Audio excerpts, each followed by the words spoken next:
राजेश सोनी। जय जय मां जय जय। हम तो बचावे में 5 बेर फेल भइनी, नहीं कहीं पढ़ाई खाली खेल गइनी। ए माई सुने बारी हो, हम तो बचावे में 5 बेर फेल भइनी, नहीं कहीं पढ़ाई खाली खेल गइनी।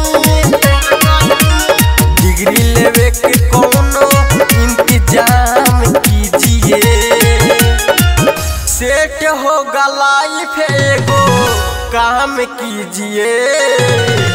हंस वाली मैया को पारनाम कीजिए, बीना वाली मैया को पारनाम कीजिए। जय जय मां जय जय मां। Presented by Original Records। कैसे खुली मोर भगिया हो, लागल बा जिंदगी में दगिया हो।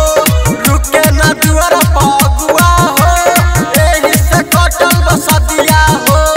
ए माई के नजर जेकरा पर न पर जाला हो, ओकर झंडा पूरा दुनिया में लहर जाला हो।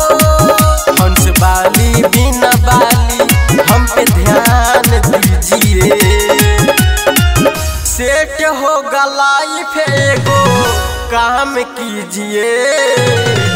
हंस वाली मैया को पारनाम कीजिए, बीना वाली मैया को पारनाम कीजिए।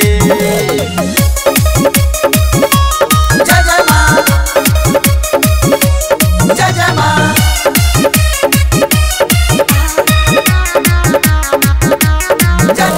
गौवा जवार सब हंसता, एही से मनवा उदासता। केकरा पर करी भरोसा हो, केहू लग नहीं हमरा सटता। सुन नरेंद्र विकास ना ऐसन बात करहो, सब ठीक होई मैया जी के जाप करहो।